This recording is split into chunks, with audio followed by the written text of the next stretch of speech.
itu menunggu langsung aja. Ini aku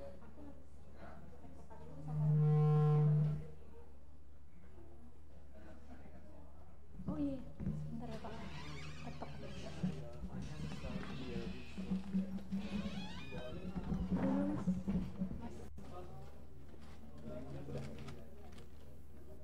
Silakan saya. Oh iya, udah, jadi ini udah. Hah? Udah, oke.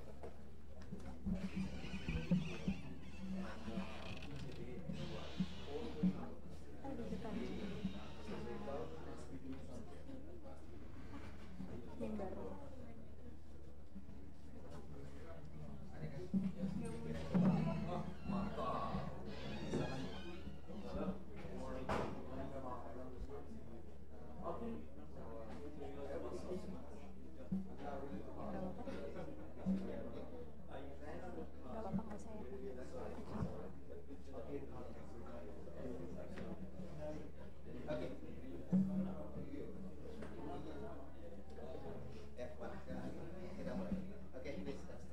Okay, good morning everyone. Assalamualaikum warahmatullahi wabarakatuh. Welcome to Energy Talk held by Smart City and FTUI Universitas Indonesia. Maybe before we start the event, let us have a moment to pray to begin the event. Okay, the prayer is yours.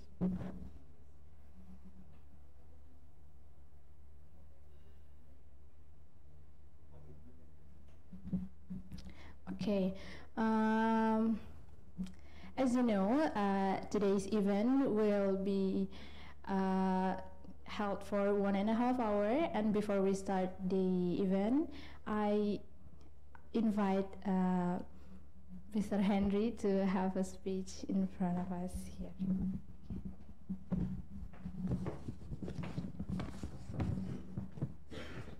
Today I have a little happen with my back pain. Let me sit in here, not stand in there. Morning all of you. Assalamualaikum warahmatullahi wabarakatuh. Honorable Professor Saman Halgamuge. Am I correct? Professor of Australian National University. Australian National University is like UI in Indonesia, and he is a director or head research school of engineering. Two, our colleagues, Dr. Hairul, Dr. Gamal, Mas Dr. Catur. Ada Dr. Minjo, and of course all student Faculty of Engineering.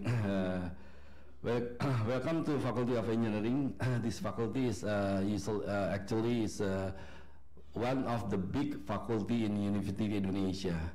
Around of 6,000 students study at this faculty, teach by 217 lecturers, graduate from all of the world.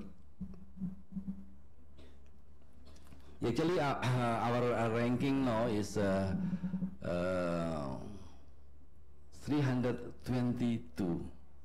We jump from 401 to 322. Start with this year. That ranking is for Faculty of Engineering, but for University of Indonesia, we are now in 277 position. You must go to 200. It's very, very difficult. But I can say to you, Prof. Saman, that we work hard for that. This year we have a performance contract between Dean and our Rector. So today you will teach us, I don't know, teach us or talk or discussion about about smart city with two interesting topics. One is grid smartness achieved through forecasting in energy storage, and second is how to write a research paper that can get more citation. Citation is one of very important point in KS ranking. Two topics are very related with our strategies 2018 to 2022. At least 3 of 4 strategy will discuss today. One is cutting edge. Our strategy is cutting edge education management, applied research, and IT institution. So talk with our commitment of smart city. 2018, we start with establishment of smart connected campus laboratory endowed by Honeywell US. Finally, thank you very much, Prof. Saman, and anybody make this lecture happen. I'm really sorry if any unconvenient matter you are in our faculty. Let me give you information that we have a lot of collaboration with Australian University.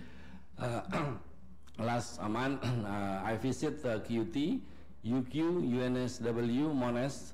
We still have Curtin University at the port, but I'm really sorry at that time I cannot go there. So we are very, very close with the Australian University. So today I talked with Prof. Saman that Australian University will try to do collaboration. We wait for that. Hope that this year we can have a good collaboration. Thank you very much. Billahi taufiq wal hidayah. Assalamualaikum warahmatullahi wabarakatuh.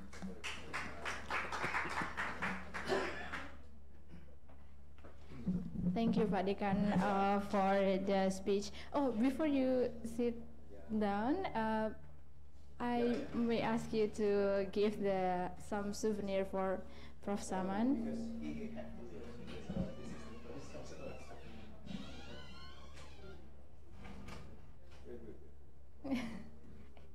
Itu kebalik. Kasir itu kebalik.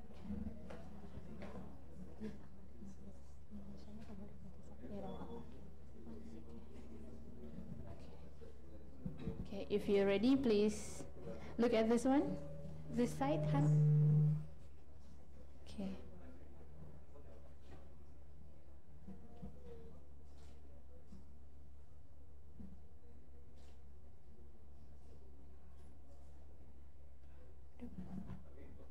Okay. Thank you very much for your time, Mr. Henry. Okay. So let's start the presentation session, and the next session will be led by Mr. Chatur. Mr. Chatur, the time and the place is yours.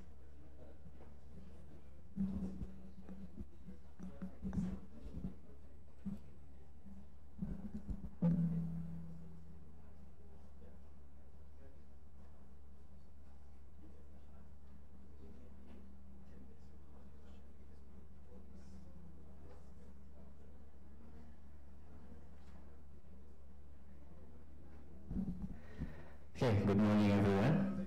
How are you today? Are you going well? Yeah, okay. Thank you very much for your attending today in the Chevron for our talk from the Professor Saman Halgamuge from the Australian National University of Australia. So before we start our discussion, so at first I want to introduce our distinguished speaker today. Professor Saman Halgamuge is a fellow of the IEEE. So maybe most of you know that IEEE is very prestigious organization for the engineer, and Professor Saman already become a fellow. Fellow is a kind of the prestigious level in the member of the IEEE. And then Professor Saman now is a professor and director of the Research School of Engineering, College of Engineering and Computer Science of the Australian National University. And his research leads more than, there are so many publications, more than 250 publications, and his research contribution especially in data engineering includes data analytics based on under supervised and unsupervised learning optimization, focusing on application in mechatronics, energy, biology, and medicine. So if you want to know more about Professor Saman, of course you can use Google to search, and Professor Saman, you will get very complete information about him. And then for information also, our event today is also delivered by the online streaming by YouTube. So for everyone see this event by YouTube, you can give some comments and also question, and after in the question and answer session, we will ask the Professor Saman to deliver your question. And then please welcome Professor Saman for this today discussion.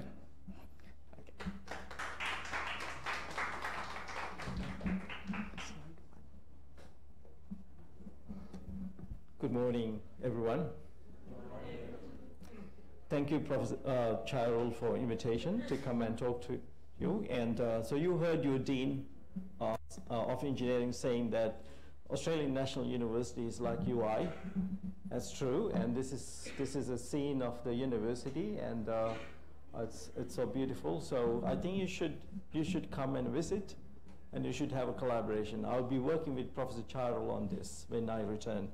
So because we have a really good undergraduate program, we are in QS ranking, we are number 20 in the world and Australia's top university. And so we do have really good undergraduate degree programs varying from energy, mechatronics, mechanical, and materials. And also there is a master's program on energy offered by Energy Change Institute, as well as Research School of Engineering and many other schools. So now I'm going to talk about research first before I talk about smart grid. So there's actually two talks I'm trying to pack within an hour or so. So first, let me start by telling you a story of an Indonesian student of a university I work for. So I take out the names, but it's a true story. So there was as you know, there are bright Indonesian students come to us to do PhD. So there was one really bright student, and who can do very good research, but who cannot write well. So now this writing well is not about English. So you have to understand that. So when I went to Germany to study, my professor asked me, are you good in your own language? If you are good in your own language, you have no problem in learning another one. So it is about telling a story. It is about telling what you have done to others. Can we please go to the first slide? Yep. So, and first, when you do research, you have to get the idea right. Why am I doing research? And when did we start doing research? Do you know when we started doing research, all of us? Any idea? Do you remember when you were about 1 year old, 6 months old? You don't, right? But you have seen babies. What do they do, and what is the sort of research they do? Have you noticed that the babies, when they see something, they put it in the mouth to taste it, even some yucky things? What is that?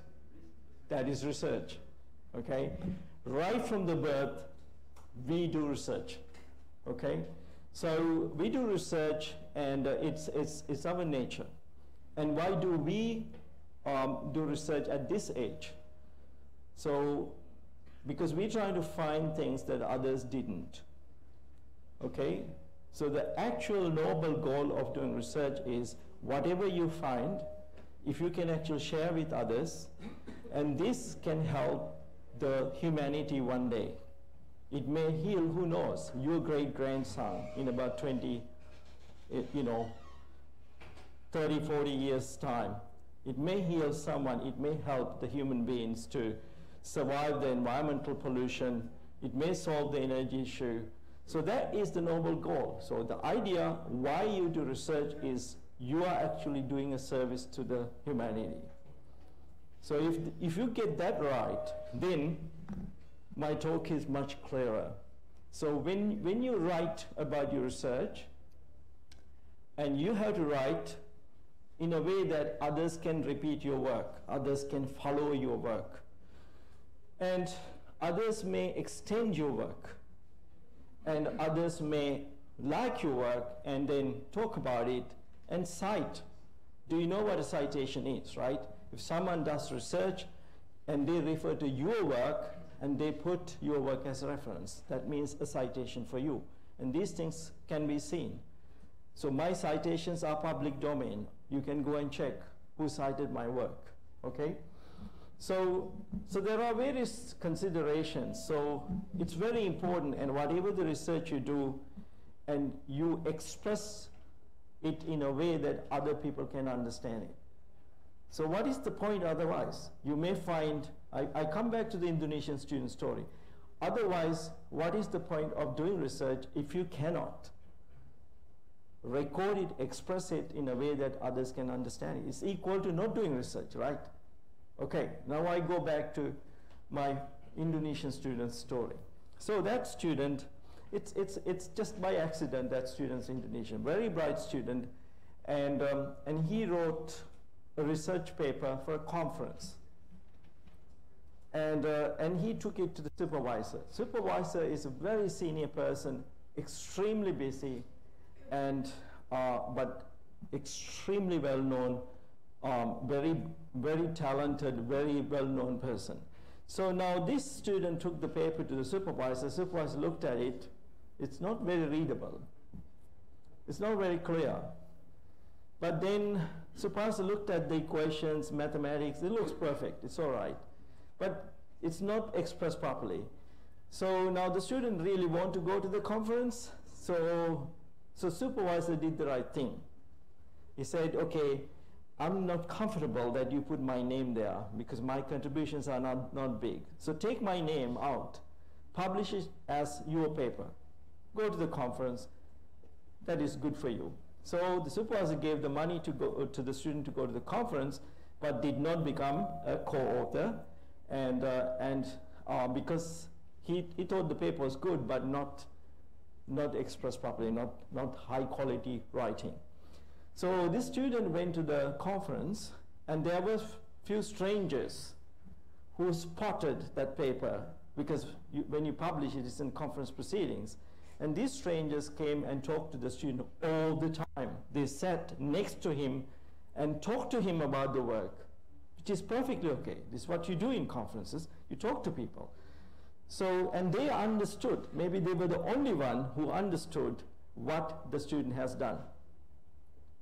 And they went back home and they wrote a journal paper, slightly extending that work, but applying to various problems. And that journal paper is very readable.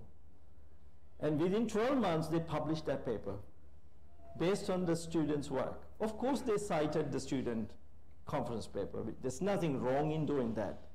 But those strangers knew how to write a good paper. Now, 5, 6, 7 years later, we look at both papers. The student's conference paper has about 20 citations, and the stranger's journal paper, based on the intellectual work of the student, has over 100 citations. And this was noticed by that university. And it was, I mean, this is not something I noticed, and I saw that on slides that someone presented. It's an Indonesian student. So this is important. We have to do good work, and then we have to write it in a way that our readers can understand it. So now, who are our readers when we write a research paper and publish? Who are our readers? Do you think they are they have English as their mother tongue? So, do you think they are very well established researchers, majority? No, the majority of those readers are young researchers, probably coming from a country where English is not the language, okay? So the majority of the researchers on Earth do not have English as their mother tongue. So you have to write to them. You have to write a paper that can be understood by people like you, okay, who speak a completely different language. So how deeply would the readers of your papers understand your work? So they have to understand deeply enough so that they can repeat the work, okay? And did you make the key points clear? So your paper has key points. Did you make them very clear to everyone? And the other thing is, why would they read your paper? Because they think it is useful for them. How do they know that it is useful for them? How do you select a paper and think that could be useful for you? How? Keywords and the title. So the title is the main focus. So you have to get the title very much correct. Title must be accurate, correct, and understandable by people who do not know your work. Okay? And what is the next thing you read after title and keywords? It's abstract. So many people read the title and the abstracts lot more than the people who actually read the paper. So you have to get the title and abstract absolutely perfect. So, and then what are the common pitfalls? So what are the common mistakes people do? And this is common to all of us. It's not just you, I do the same mistakes. When I write a paper, I keep some of the ideas in my head. I don't write them because they are so much familiar to me. I think that everyone would know that, but that is not the case. So when we write the paper, we do not disclose completely what we want to say. So therefore, you need to have people who would read your papers and comment. They may not be your supervisors, because your supervisor works with you. And then the supervisor has the same issue. Supervisor knows the work. So you have to get someone who does not know the work, a test reader, to read it and say honestly whether they understand it or not. So what I do is I gave the paper to an unrelated person with a red pen. And I say, the more red I see on the paper, I thank you more. Okay? And I mentioned this person's name in the acknowledgement. This one or two people read the paper and gave me some feedback. Okay? It's always helpful. Right, so can we go to the next one? So I will talk about research papers a little bit, and then I'll talk about ranking before I go into the energy talk. So now, do you understand the picture over there? What is it? Is there anyone who doesn't like donuts? Anyone who doesn't like donuts here? Okay. So the donuts, I come back to donuts. Okay. So now something you need to understand is world is dynamically changing, the research world. So if you work on a project, it's very likely somewhere else in the planet, someone else is working. Maybe hundreds and hundreds of students are working on the same sort of research. Okay. So it's important that you publish in a way, you write your papers in a way that others can understand it. Otherwise, the other people who are working on the same problem will get the credit. Okay, so what I'm stressing is it's very important that you get in your head what you are going to write correctly. It's not English. It's the way you present. It's a collection of ideas you present. So I took this example before. How do you tell, you go home, you tell your mother or father or your sibling,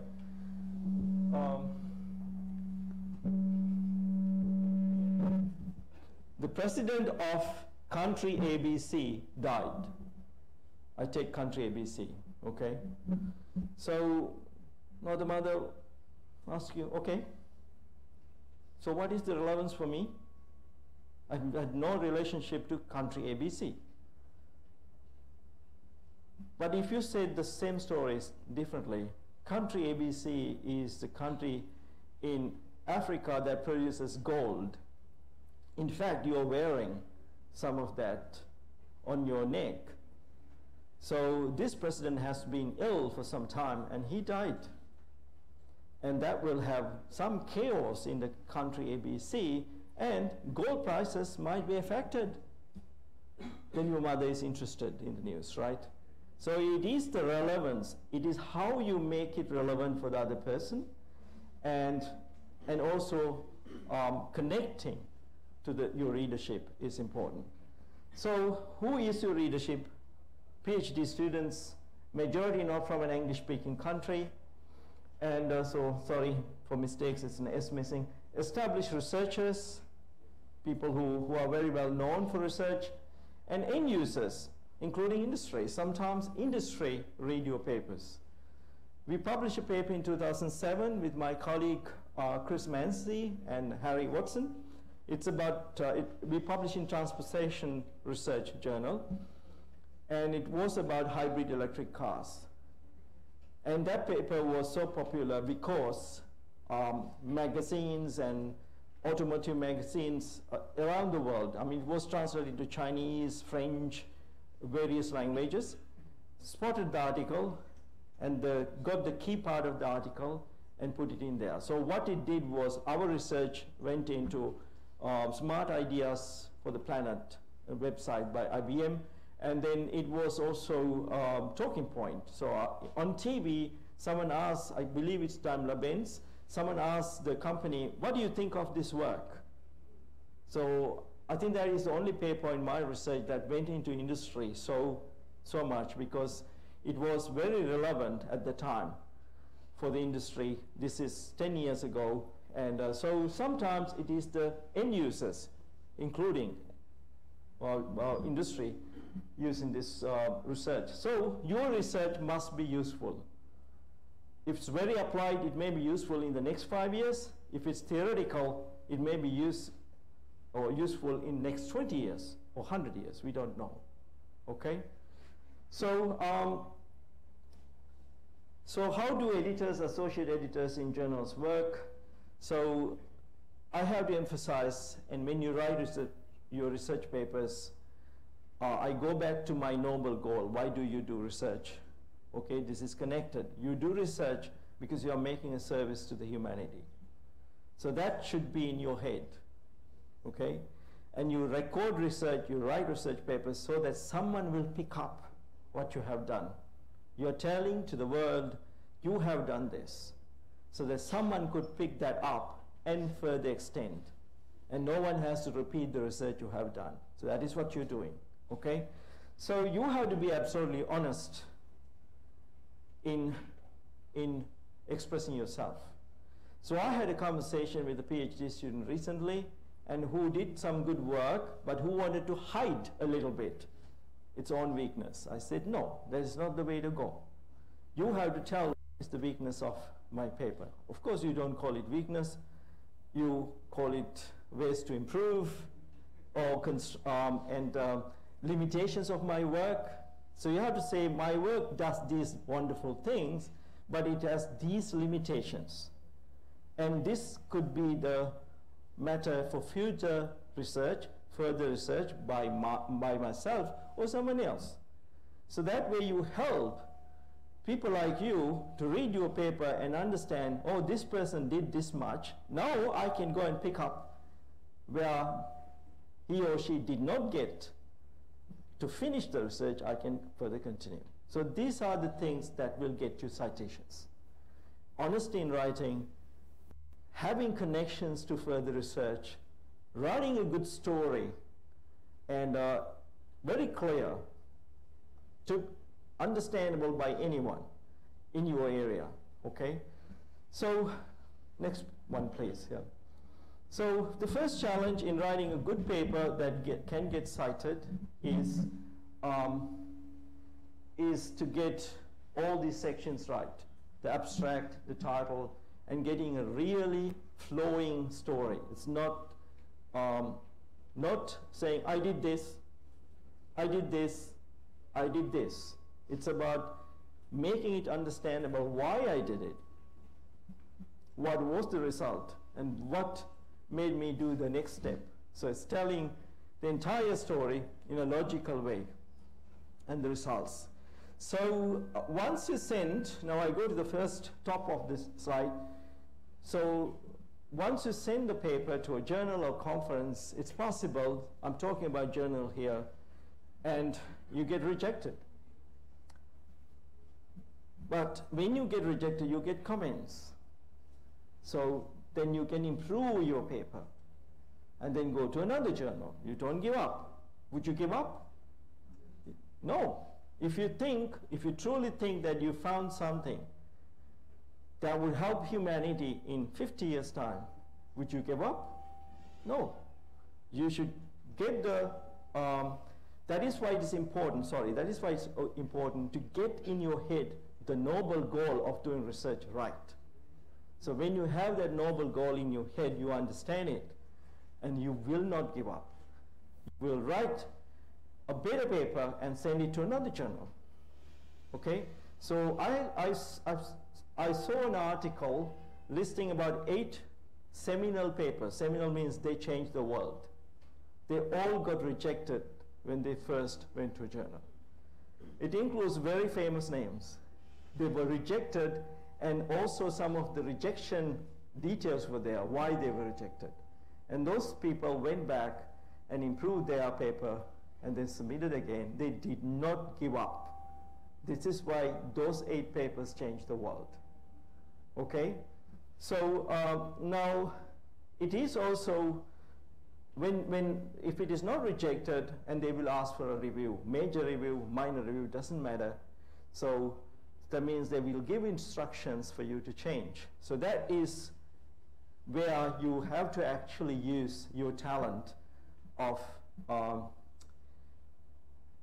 preparing a rebuttal. Again, you have to get in your head right, no matter what the reviewers say, you don't get angry. I had students who got angry, and I let them write something. And I say, okay, now time to put it to the bin, garbage bin, and now we will write a proper review, right? So I had a student who is a native speaker of English language, and he corrected reviewers' comments on English. I said, well, I mean, but you understand what the reviewer said, so why are you correcting reviewers' grammar? It's not about English. It's about content of the paper, right? So now, writing a rebuttal is a talent on itself. So rebuttal means you write a reply to the reviewer saying, you corrected these things, thank you very much. You, unfortunately, or you can use nice words like, respectfully disagree with these comments because of these reasons. So when you respectfully disagree with the reviewer's comments, what you have to do is to go back to see whether there are any other papers who will support your argument. It's pretty much like in a court case. So you say something, and then you go back and see whether there are any other court cases to support your argument, right? So, but you do that all in a very respectful manner. So in a rebuttal, you could have a couple of things that you disagree with the reviewer on. That's fine. But nevertheless, you thank them, okay? You disagree on a certain point, but you can still talk about it in your paper as a further improvement. So you give reviewers' comments some space in your paper. You address them one way or another, because all the reviewers of your research papers are doing that voluntarily. They don't get money. So they're doing you a service. They also have that noble goal in the head. If I correct this paper, if I criticize this paper, and it will help the humanity one day, because the research always helps. And now, what do you study here? 4-year engineering degree, master's, majority of you? Where do you think the content came from? Did someone write that just out of sky? How did that content come to books? Someone did research.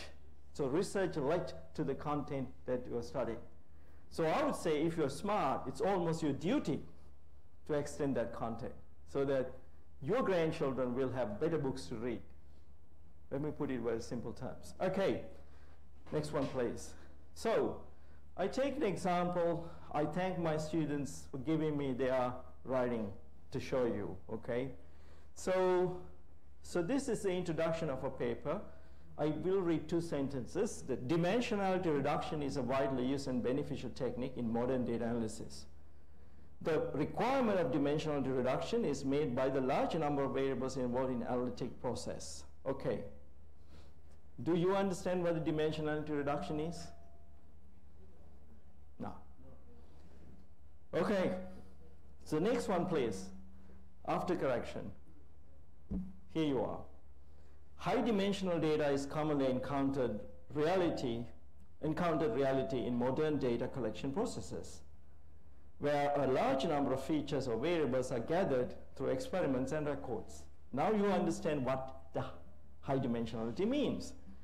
To comprehend the complex spatial topology of this high dimensional data, human analysts would desire a 2 or 3 dimensional visualization. Now you understand, okay? Because in that student's head, high dimensionality is already there. And the student didn't think that has to be communicated. Genuinely didn't think that way. And the student thought everyone else in the world would know that. It's silly for me to say that. It's not silly, because you don't understand it. Okay? So I got him to write these two sentences. Just like that, if you compare these two, you will see how the person changed his first thought into a readable introduction. Okay, further, please. Then I'm drawing some attention to this, this paper. And the first author is, I would say, almost like a native speaker, Australian. And so just to illustrate, English is helpful, but it's not about English. If you can write a good research paper in Bahasa, you can write a good research paper in English. And you can write a good research paper in German if you learn the language. So it's not about the language. It's about your logical thinking, your expression, your storytelling ability, okay? So these papers are there, okay, thank you. So this one, the first author is a native speaker, Khalid Abdullah, who's from the UK. And and Ken Steer is a native speaker, and other than that, I believe all of them have some other backgrounds. And this is a highly cited paper, so as the previous one. This is very highly cited paper in energy storage systems, and I'll be using some of his work in here. So can you please go further? And this is, again, not a single native speaker in the author list. Also a highly cited paper. And I think, I'm biased, but it's a very good paper written by Upeka. So in all these papers, the first author was a PhD student, okay? So go further, please. Okay, now I quickly go into tell you why writing readable research papers are important for your institution. I explain that first using the noble goal that should go into your head, because you do research for the betterment of humanity, okay? Just like any other good things you do for the society, this is, again, using your education, you're making a contribution to society. Now, the secondary goal, how does it help your institution, University of Indonesia, the place you study? So I can assure you, when you finish your studies, you will love this place. You will always refer to this one.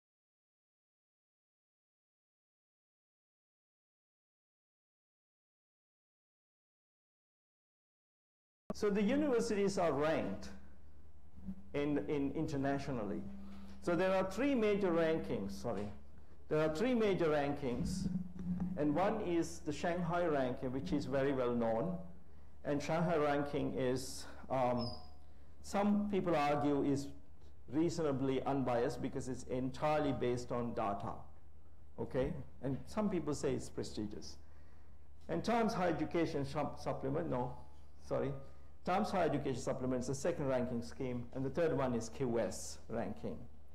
So now if you look at the picture there, this is from the Shanghai rankings, and they consider few different things. And if you start from the top one, and so maybe I'll go there. If you start from the top one and in an academic subject, okay? So electrical engineering, all the papers produced by University Indonesia in a given year. Good papers, bad papers, just the numbers, okay? I don't think it's a particularly good one. Total number of staff of an institution winning a significant award in an academic subject.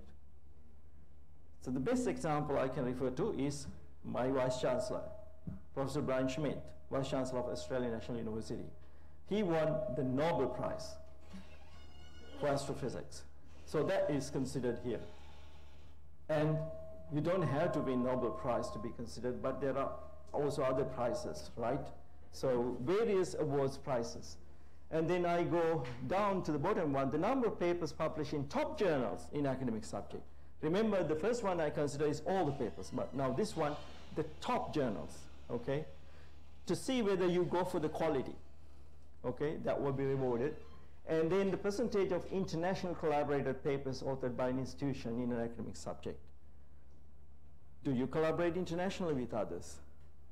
Okay, you can. Nowadays, the Skype technology is good, and people talk to each other in social media and all those connections. You can work with others. So that means they would appreciate if you destroy the physical boundaries. You work with other people, particularly between countries. There are lots of advantages. I'll talk about that in a few slides. And category normalized, that is a bit complicated to explain. That what it means is, depending on your area, they make some adjustments for citations. Because you go to medicine, their papers are cited more. You go to mathematics, their papers are cited less. So they consider that in making adjustments. Okay, next slide, please.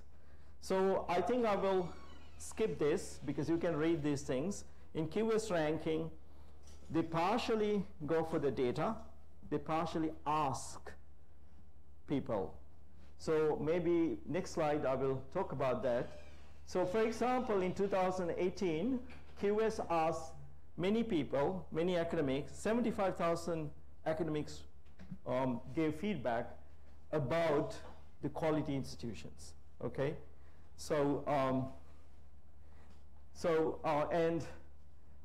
they asked many employers, and 40,000 companies came back and to give some feedback. So they also check employer reputation. So when you graduate, when you go to work in companies, how do companies think about UI graduates? And that is also helping the ranking of your institution. So you have to do a good job even after graduating, if you care about your institution. Please move on, yeah. So I think I'll go, I don't talk about H index, and you can read all these things, but you can ask questions if you want to. Please move on. Okay, now this is an interesting thing to notice. So this is all public domain, right? You just have to go and find it. So I go closer to the slide. This is not you, this is UKM. All right, I got the Indonesia most well-known 3 institutions in slides here. So UKM, the interesting thing is they consider academic reputation, employer reputation, international faculty.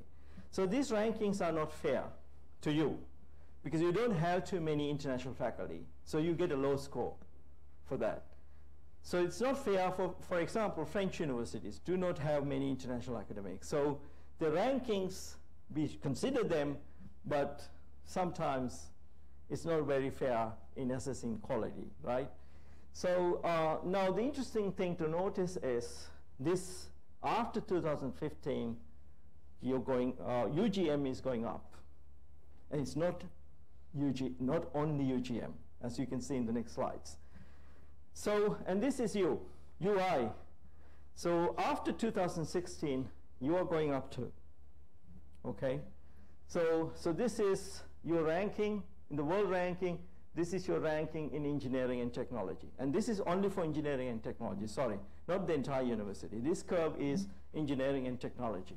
UGM is going up, and you are going up, and your world ranking is this, according to them, and your world ranking in engineering and technology is this band, okay? This is your graduate employability ranking, so this is what the employers tell you, the companies you work for tell the organization, and this is your Asian ranking. Please, next one. So who is next one? Which one should I compare? ITB, right, this is ITB. So ITB is also going up, all right? So, of course, ITB is technology-oriented university, so its world ranking is lower than yours because it doesn't have comprehensive faculty, but its subject ranking is better for engineering. I mean, this is nothing surprising. And its Asian ranking is again lower than you because it is technological institution, and so it has these sort of scores. So this is in my slides, you can have a look at it. Please move on. Okay. Now, in the last 2 minutes, I'm going to tell you a bit about University of Indonesia's most cited papers. They may not be in engineering and technology. Okay, I took simply most cited papers. I went to ISI database, right? You can get any other database as well. So I tried to find the top 10 papers all times. That means considering all the years, and then last 10 years. Because you noted in the last 5 to 10 years, you are going up.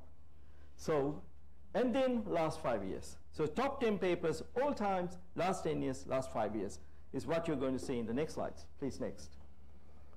So, now, if you look at the author names, this sounds Japanese. This is good. It's collaborations. So they all are UI papers. There's at least one author with University Indonesia affiliation. But it all look like, but if you look at the names, it looks like international collaborations, okay? So the most cited papers you have in University Indonesia are international collaborations. Am I surprised? I'm not. This is the case for most universities in Asia. International collaborative papers are highly cited for various reasons. Maybe they're large studies, maybe they're better written because you combine multiple good people. Okay, next one. This is 1 to 5, the next one is 6 to 10.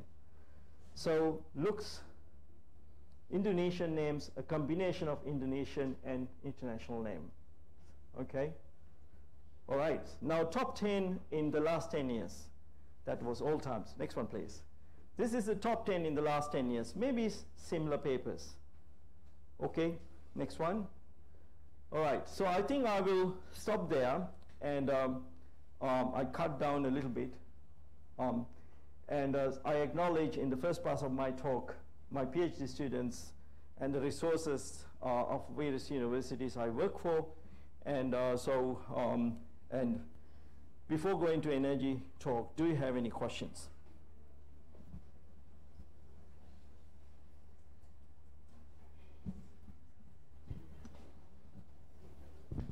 Okay, you can stand up and then introduce your name.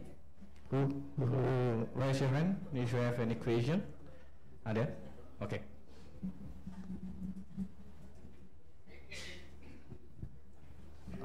Assalamualaikum warahmatullahi wabarakatuh. My name is Edgar. I am from electrical engineering, and I'm like to ask 2 questions. The first one, that you said earlier that you make space for the reviewers in your papers. What do you mean by that? Oh, good question. I think I went too fast on that. Yeah. Very good question. I will answer that. Do you want me to answer straight away? Okay, I'll do that now. Then you can ask the next question. So I always consider reviewers' comments in my paper when I correct the paper. So if the reviewers are correct, and I say, I agree, I change my paper, and this is how I change it. I tell the reviewers that. But if I disagree, and I still consider that as a notable questioning point, and I put it in my paper in the discussion, and there is another view on this. I acknowledge that there is another view. And I may write there, and my view is different. So I do not let the reviewer's comment wasted. Of course, if it is completely unreasonable, I won't. But if it's reasonable questioning of my research, I try to incorporate in the revision of my paper. Again, you may ask why. Remember the noble goal. So I always reflect to the noble goal when I do all these things. So that is always helpful. Okay. Second question you have? The second one is that in the introductory sentence, should we put strong words in the beginning of the sentence? Not strong claims. What we have to put in introductory section is something that will keep people's attraction. So, and you cannot say that, oh, no one has done it, I have done it. Not in the first sentence. You have to be careful, because how do you know that no one has done it? Every second there are probably thousands of papers getting published in the world, so you wouldn't know. So you say that most likely this is the first time that this is done, okay? So in introduction, you introduce a completely unknown person to your work. So if that person doesn't like your introduction, the person won't read the paper. So introduction is something that can be understood by many, many people. Okay, so you have to treat it very carefully. So the reason I changed the introduction there is when you say dimensional introduction, it's not understandable other than for me, the supervisor, and the student, and maybe about 10,000 people working in that area. But I want my paper to be read by 100,000s, not 10,000s. Because I don't want anyone who could use my paper to push boundaries of research miss my work. So this is why I write I pay so much attention to the way I write papers. Okay? Thanks. Thank you. Okay, still have any question from audience here? Okay, maybe one more, Professor? Okay, please stand up and first introduce name. Thank you, Prof. My name is Yosef Lepan from Electrical Engineering. I want to ask about citation. Citation, like you mean that reward to someone that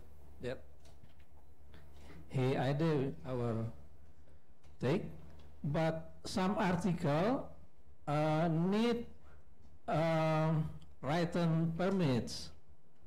So not enough we cite their name and their publication, but they need also written permits, copyright.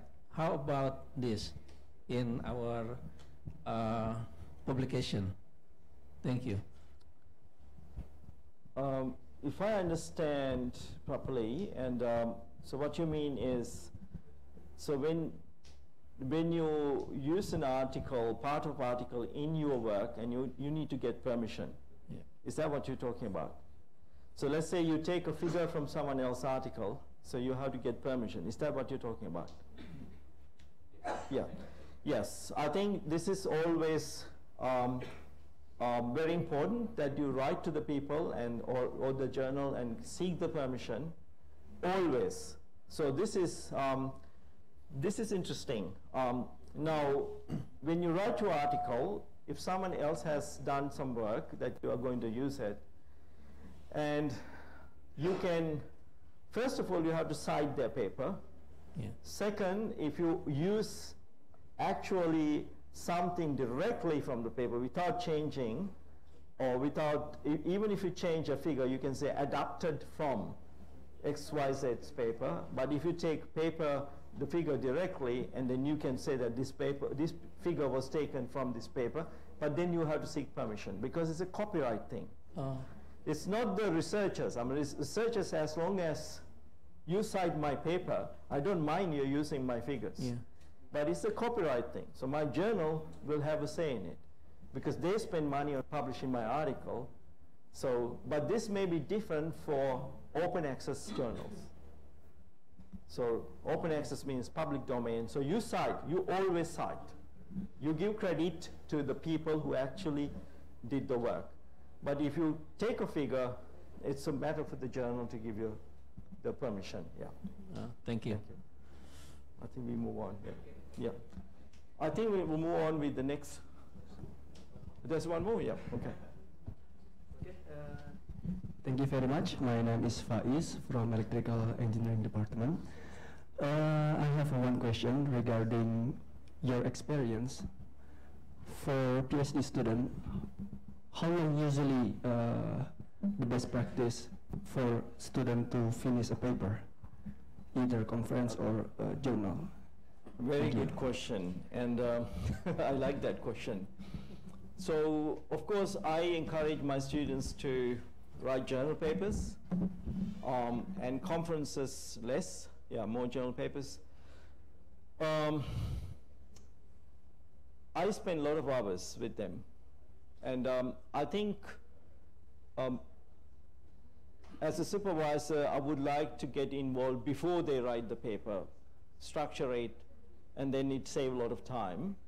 And minimum 10 hours, I would say. Just from a complete paper, it will take months sometimes to get it right. So it may take months because I have to find 10 hours to spend. But if the student is new, it may be more. It may be 20 hours. It's take a lot of time. And not 3 hours together. So maybe 1.5, 2 hours. And then I ask student to correct it. So the way I do it is I take a part of the paper and I correct that. And I then ask the student to correct that and the rest of the paper using my advice, so that next time I can go faster. Okay? So, but of course, this is for a research that I fully agree is publishable. Okay? So I think I'll read the abstract first and then talk about that and title an abstract, and then I come back to that again because it needs more attention. Yeah. Okay. All right. So I use this one. Okay. Yeah. Okay. So now I go to my next talk, which I try to do in about 15-20 minutes. So it's about grid smartness achieved through forecasting and energy storage. And so this is based on some of the projects we did for a project in Australia, Indonesia Center. And so it's mostly done by my PhD students. Next slide, please. So, but I spend 1 minute talking about my university, and then I will go directly into my research. Okay, next one. So this is Australian National University. So I thought that I'll put this slide on so that you know that it is very highly ranked, and we are also very highly ranked for graduate employability, and we are also fortunate to be called 7th in the world for international outlook, because we do have quite a lot of international relationships at ANU.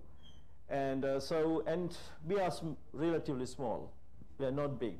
So therefore, academic staff to student ratio is probably the highest. So we maintain small number of students, and our staff is also not that big, but very high quality. So just to summarize. So next slide, please. And we work on this in engineering and computer science. We work on these 4 areas: energy, materials, fabrication, information. So this is mainly engineering. So this captures electrical, mechanical, civil, infrastructure, materials, and all these things. And we are also expanding our engineering and creating new schools and so on. Okay, next one, please. So now, to talk about, maybe one more quick. So to talk about why we do this. So if you are going to do nothing, all right, our efficiency will go up like this, okay? But we would like our carbon emissions to go down. So if we really want to achieve a livable planet, right, changing the trend, so this is the energy gap that we have to fill. So this is a slide from Energy Change Institute of Australian National University that I'm a member of. So this gap can be filled by many ways. One would be our own efficiency, that we practice, we have better practices so that we don't waste energy, and we can save energy by creating smarter things, like, you know, your computers are much smarter now, consume less energy. Your fridges are much smarter, consume less energy, and we can plant trees, we can do all these things, but then we have a role to play in renewables, the solar, wind, biofuels, and so on. Okay, next one, please. Yeah. So all options, so these are the fossil fuels, please go ahead. And so we're talking about, please go ahead further. So the solar energy, and a bit of focus in here, and so there's a direct way of using solar energy, using the heat, and then there and the photovoltaic, the solar panels, direct sun, and there's an indirect way. I mean, if you think about it, you can't think about wind energy without sun, right? So there are various ways we use the sun in hydro power. The sun is the reason. Ocean currents and all these ocean waves, even biomass, plants won't grow without sun. So there's an indirect ways of using solar energy as well. So please move on. So now I have this interesting slide. So this is to make a point. So as you know, in Australia, so people mostly live in these coastal towns and cities. And so here it's very dry and hot area. So now if you look at this red dot, okay, and you put solar panels in this red dot, and this is enough, this is in desert, this is enough to power entire Australia's electricity need, energy need, not electricity, energy need, just the red dot. Okay, and what about this green circle?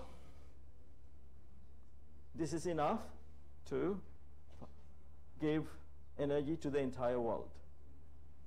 Simply, if you have solar panels and technology to do that.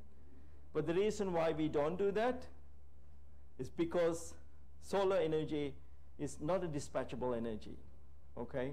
So, and so what is the answer? It is unreliable to do it that way in massive solar panels and to power entire country in one place. That is very unreliable and risky. And so there are a few technologies, and one is the battery technology. So rather than taking this approach, how about we put solar panels in every cities, everyone's home, and then we provide a battery to store energy that they don't need, and then use together. So in a distributed way, logically it will work, but this way the technology is not there. So there are some things in between. There are massive solar farms, but I'm not talking about massive solar farm. This is a gigantic solar farm, which we can't do at the moment. Okay, next one, please. So there's another area of research that is relevant to Indonesia as well, other than the solar energy. It's the geothermal. You do have geothermal here. And in Australia, in my group, we are working on shallow geothermal in collaboration with my colleagues in civil engineering. But you do also have deep geothermal. Deep geothermal is the energy, the heat you get from underground. So I came from Jogja yesterday. The mount, it was erupted. It was in air. I don't know how it is. They said you may just take the flight to Jakarta. So, but maybe not if you stay for too long. So that is the bad news, but the good news is you can actually harvest some of this energy from Earth. That is deep geothermal.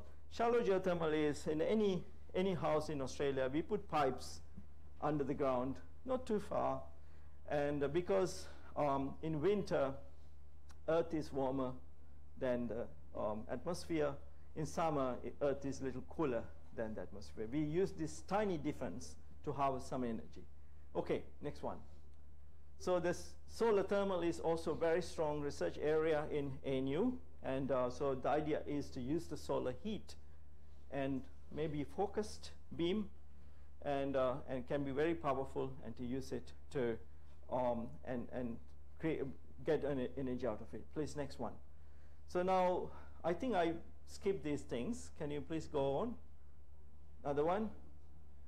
Another one. So all these generic things you can read in magazines and so on. Another one. So I go to my research directly, just thinking about the time.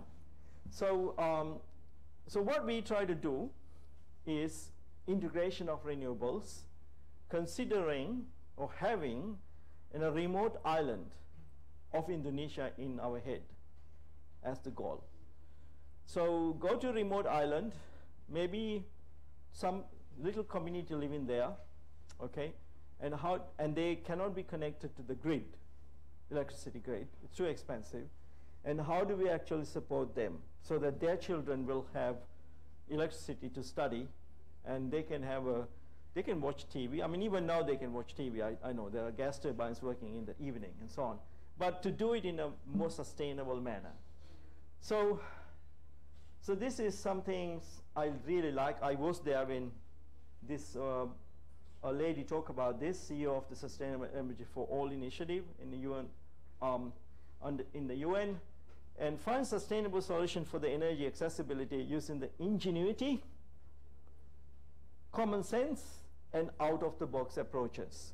So this is the noble goal for my tiny bit of research here. So it's always good to have a noble goal, right? So now how do we actually develop hardware, solar panels and storage together so that we can provide solution for communities who do not have access to the grid? Okay, that is the focus of my research. And of course it has an application in Australia. Australia has remote communities where we don't have the grid connection. There are not many, but there are 50 families living, 10 families living. So it's not economical to provide them the grid. So this is useful in Australia as well. So now, the part of this, I can tell you my research in 2 sentences now, before I go into details. One way we can control this is to understand how you use energy. And in technical terms, it's demand side forecasting. Okay, now, how do you use energy when you go home? You go home, so now who is using energy at your home? Your fridge, maybe alarm system, very small. And then when you go home, you start putting your AC on, and the cooking starts, and the television, and then when you sleep, it goes down again. So it's so easy to think about how you use electricity, okay? Now, you can actually make this a forecast. In weekends, it's different, okay? So you can actually forecast energy usage for small communities, especially for 10 to 100 houses. And in our work, we could easily forecast for 100 houses. But I think there's room for improvement, so we have to go to 50 or something like that to be useful. Next one, please. Okay, I think I go past that. Next one, please. So I don't have to talk about smart grid in general terms. You know what a smart grid is. Okay, next one, please. So, so the motivation is a collection of providing solutions for people to get out of the grid. So maybe another one, move. So the basic use is, the idea is this: we have a mini grid connecting solar power, maybe shallow geothermal, okay, or any other, and then it has a battery. It doesn't need to be Tesla, it can be LG or any other battery, okay? So have you seen one of these batteries? They look so nice.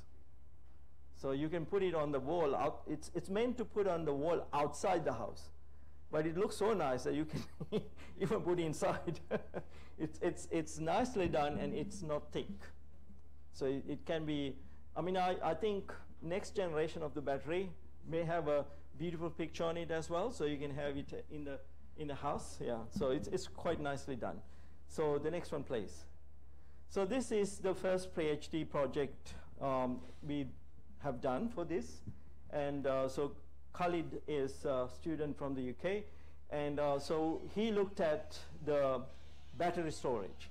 Now, the issue with the battery is you can switch on and off the battery as much as you want. So the reason for this is batteries have a lifetime. So any switch, you switch on and off a million times, it will damage. So the battery is the same thing. So battery, if you charge and discharge as you want all the time, it's not going to work. Okay. There's another aspect here, and that is electric cars. I don't know about Indonesia, but I'm sure that the entire world there's a huge uptake in electric cars. So what happens when you all drive electric car and take it home and want to charge in the evening? What will happen? The grid will collapse because everyone is charging electric cars at home. So what is our solution for that? Okay. So now what Khalid looked at is mostly in this sort of papers written, optimal operation of energy storage systems, considering forecast. Okay. We consider the forecast of energy usage and then use it appropriately in designing systems and so on. So there are three things we use: our solar panels on the roof, our battery on the wall, and then our forecast and how we use energy. Okay, so move on, please. So I have a nice example. These journal papers you can go and read.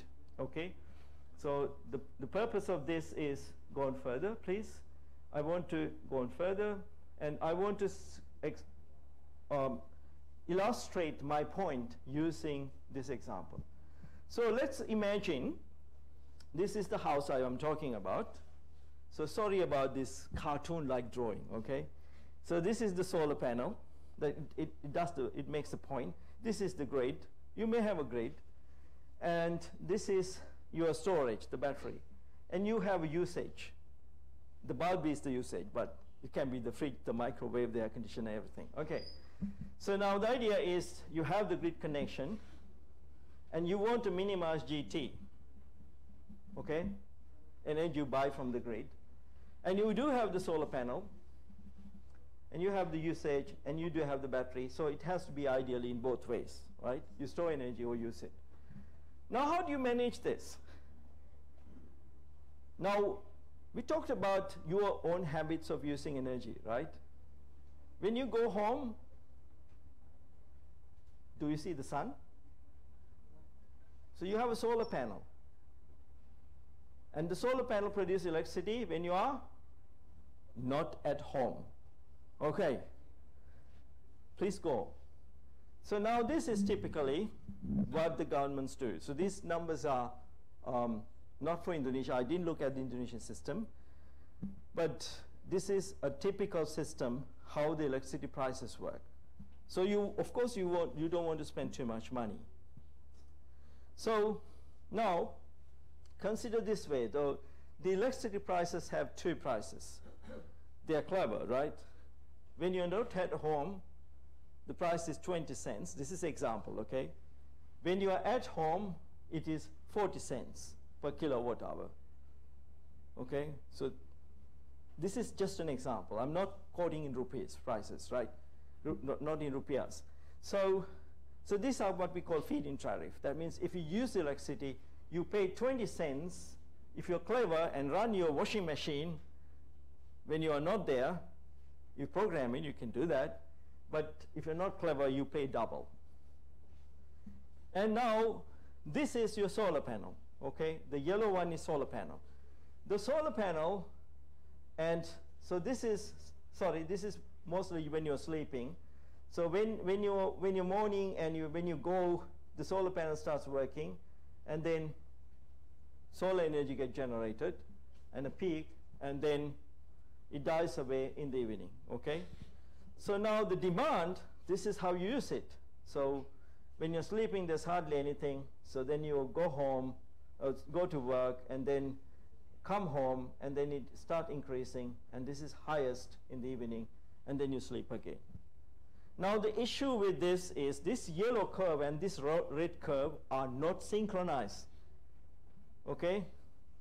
So, okay, I mean, you can change. You can start the university at 3 a.m., go home when the sun is there.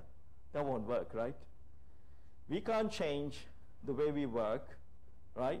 So, but we have to have a system to make use of this, okay? So now, the benefit here, you can save 20 cents, half price, if you actually use around this time. And now there is another additional thing here. And this is feed-in tariff. That means if you have additional electricity, you can sell electricity to the grid. You can do that in Australia. But they're very clever. And they take electricity from you for 5 cents per kilowatt hour. They sell it for 20 or 40 cents, but when they buy, it's 5 cents per kilowatt hour. Okay, so now what it means is, with simple economics, if you can use the electricity you generate, and that is the best way, because if you sell it, it's 5 cents. It's very low, right? So next one, please. So now, I consider this situation, and there's another curve added to it, and that is how the battery is going to be used. So imagine this is a situation. So assuming there are no clouds, the solar energy, solar panels can get exposed to sun as you would normally hope for. There are no clouds, it's not a rainy day, so you have the fully powered, fully utilized solar panels. So how would you use the battery? So what you do is, so when the sun is shining, of course the battery is charged fully, okay?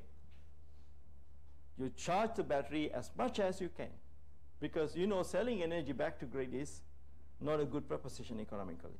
So you charge the battery as much as you can, okay? And then when you're sleeping, you can use the battery, okay? So you charge as much as you can, and you use as much as you can in high demand, right? But after that, you let the battery completely discharge, because you know the sun is going to shine again, and you can get battery charge. Next one, please. Now this can get complicated under one scenario. So this is what we talked about on the left. Well, what happened if your weather forecast says tomorrow is going to be a rainy day?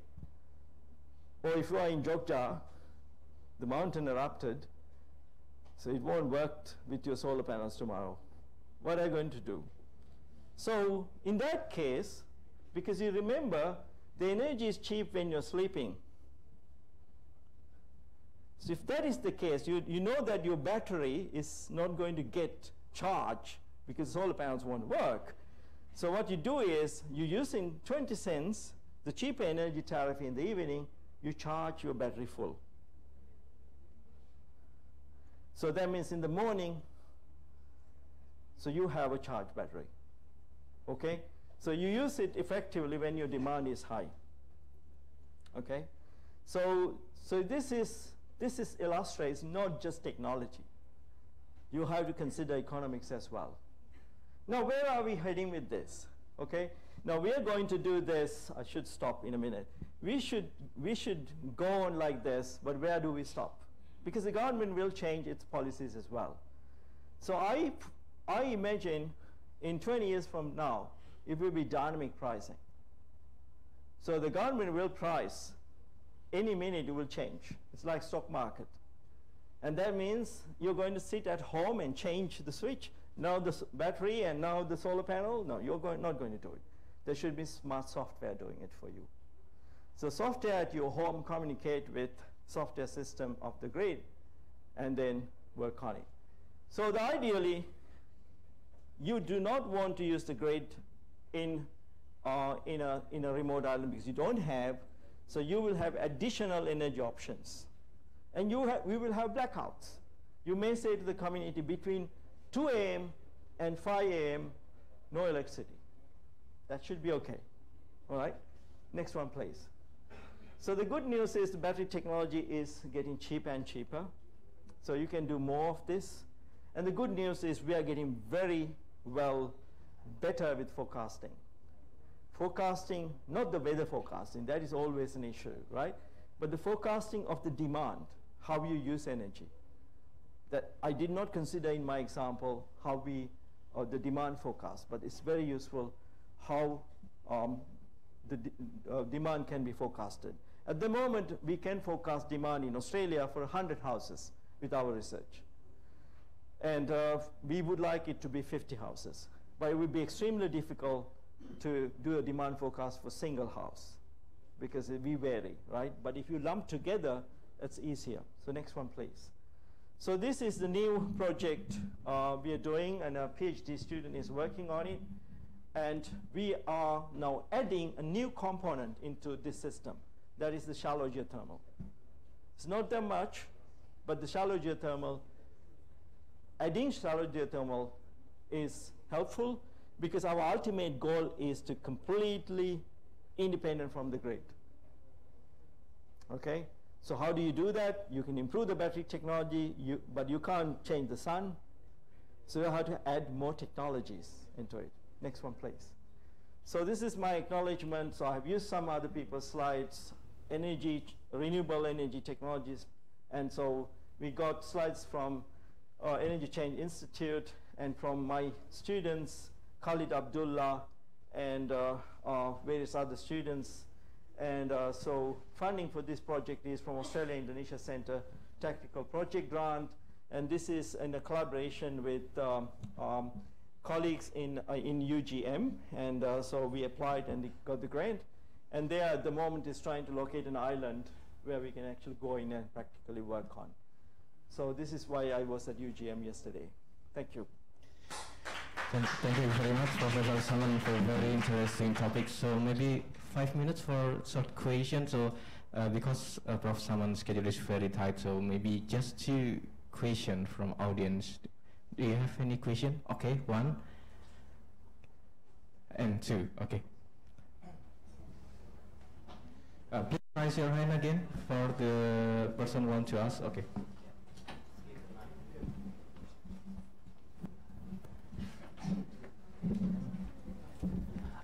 Thank you. Good morning. My name is Randy Shafi. I am from Electrical Engineering Department. So it was a great talk. Thank you. And I'm really interested in the energy storage system. So if we want to apply a forecasting algorithm or that kind of billing system based on forecasting of individuals, do we really need the energy storage system? And anyways, the second one is, if we really need the energy storage system, does it mean that the energy storage system will disrupt the business of the energy distribution from the central grid?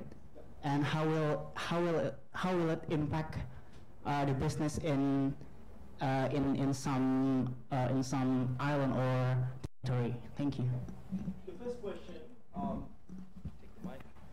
The first question is, the answer to that is energy storage systems are necessary.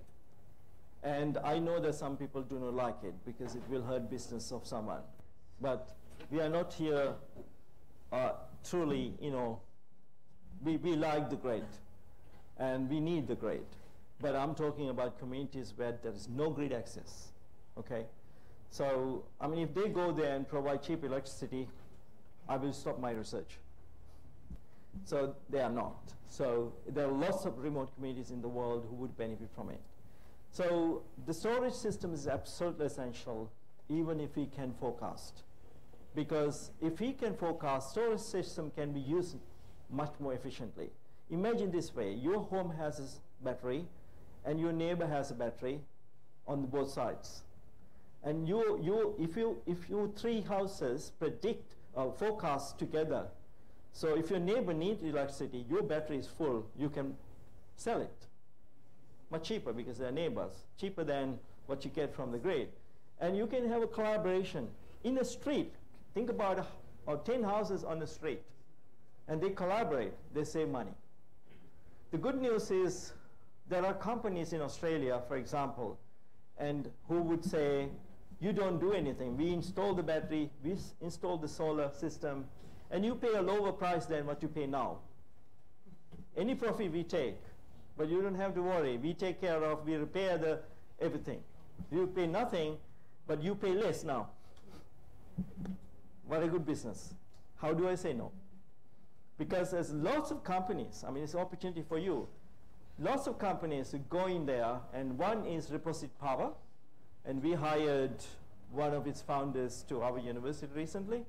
Reposit Power is a small, medium-scale company who works in this space, trying to optimize things for the people. We're using smart techniques, AI, software, forecasting. Second question about the grid. I think I did answer that. I don't think the progress can be stopped thinking about it that way. And the progress is about giving access to energy to everyone on Earth.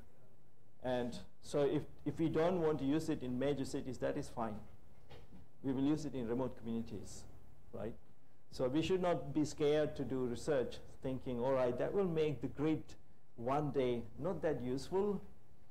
Well, I mean, there will be other ways the grid people can find employment and do a good job. I mean, it won't happen soon though, but we are heading towards that.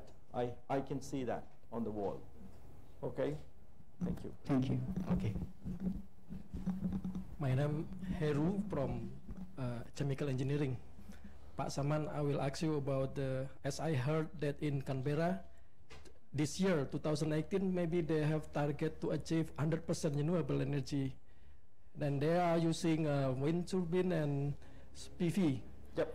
Can we clone this to Indonesia situation, whether the Australia is not island, they are benua?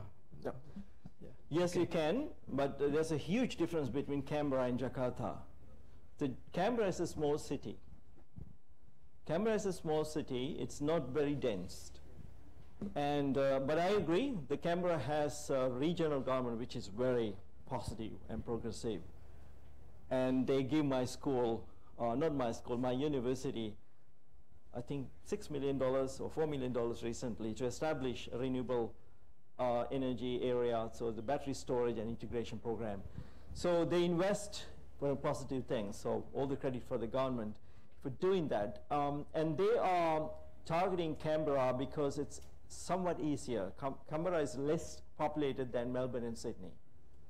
And most of the population, and I would like to think, the educational level of the population is higher because it's a capital city, it's the government offices, and so on.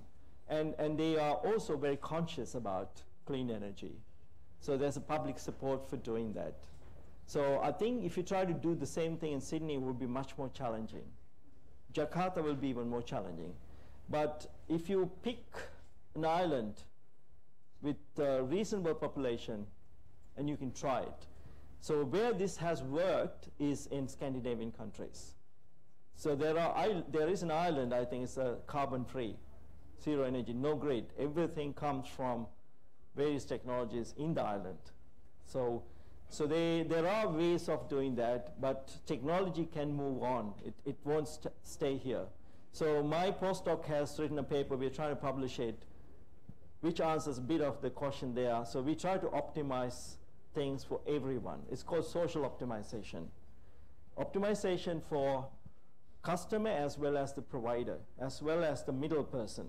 There's a middle person selling things, right? There's a business has to be considered in this. We can't, engineers cannot just do technology without considering the economic reality and also social awareness of the people. So Canberra would work. Sydney, If they want to do it, it will struggle. Okay, thank you. Okay, thank you very much, Professor Saman. Once again, please give applause for very inspiring talks today. And then finally, we have to close this session. And for the last moment, I invite all of the audience here to come to the front to take photo session.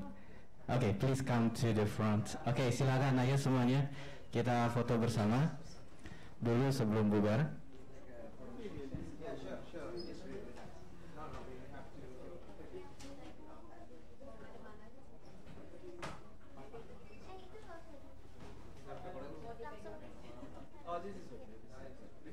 Oke, ayo silakan semuanya maju ke depan biar ada kenangan-kenangan. Silakan di kanan kiri, boleh di belakangnya Pak Saman. Some people can stay over back. Oke.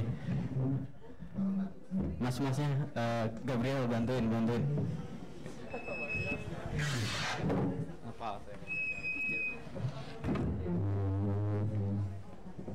Ayo segera ke depan ya.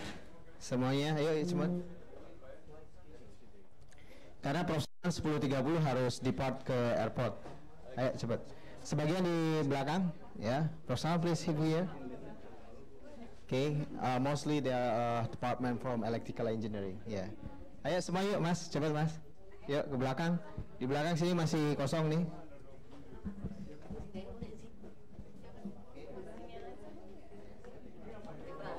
Sebagian boleh jongkok, boleh. Din, sini, boleh di sini. Nah, gini. Ayo di sini. Laki-laki dong, laki-laki. Ayo, cepat. Sini, di sini. Laki-laki dong, masa perempuan? Ayo Mbak, ayo. Yang penting mukanya kelihatan ya. Oke. Nat, udah Nat. Cukup ya. Masih kumpul. Agak geser di sini masih bisa nih. Nah, oke. Oke. It's okay. Langsung. Hitung.